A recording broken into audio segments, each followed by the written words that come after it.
जय श्री राधे। वैशाख महात्म 14वां अध्याय। तब राजा पूछने लगे कि हे ब्राह्मण, वैशाख मास के धर्म अति सुलभ है और ऐसे अनेकों पुण्यों को देने वाले हैं जो भगवान को प्रसन्न करते हैं और तत्काल ही धर्म, अर्थ, काम और मोक्ष को देने वाले हैं। परंतु ऐसे वेदानुकूल धर्म भी संसार में ज्ञात नहीं है।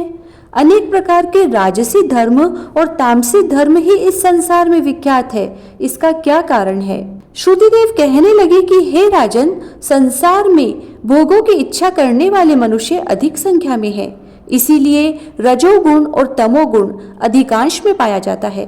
परंतु बहुत थोड़े मनुष्य ऐसे हैं जो केवल स्वर्ग के अभिलाषी है तथा मोक्ष प्राप्ति के साधन करने वाले तो बहुत ही कठिनता से मिलते हैं।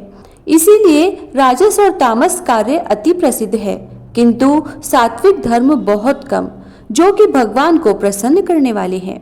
यह धर्म क्योंकि इच्छा रहित है, इस कारण इससे लौकिक और पारलौकिक सुख के साधन होते हैं। वैष्णवी माया से मोहित होकर मनुष्य इसको समझता ही नहीं।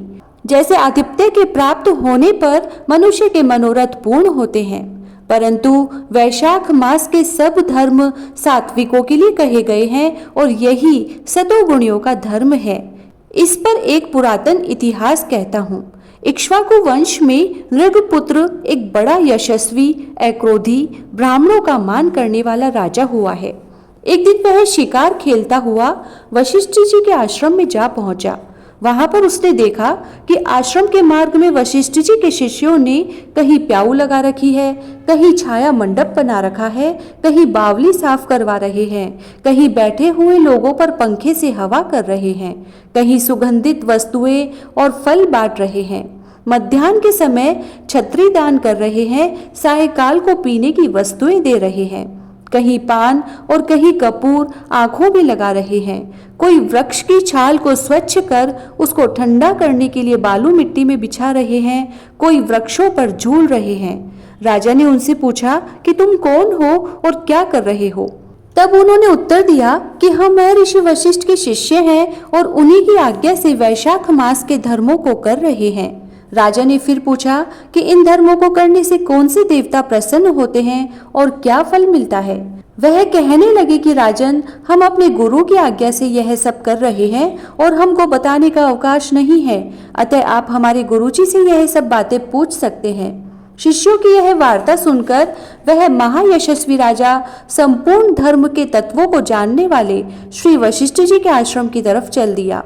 उनका आश्रम विद्या और योग का स्थान था। राजा को अपने आश्रम में आया देखकर ऋषि ने अत्यंत प्रसन्नचित्त होकर साथियों के सहित राजा का अतिथि सत्कार किया। तब राजा बड़ी प्रसन्नता और नम्रता पूर्वक बैठकर गुरुजी से पूछने लगा कि गुरुदेव, मैं आखेट से थक कर आतिथ्य भाव से आपके आश्रम की तरफ आ रहा था, तो मैंने आपके शिष्यों को बहुत से धर्म के कार्यों को करते हुए देखा। इसीलिए महाराज, मेरे मन में बड़ी उत्कंठा उत्पन्न हो रही है कि यह सब धर्म के कार्य करने से क्या फल प्राप्त होता है। आप सर्वज्ञ हैं और मेरे गुरु हैं। मेरे मन में बड़ी शंका है, कृपया आप संदेह को मिटाइए। मैं आपको नमस्कार करता हूँ।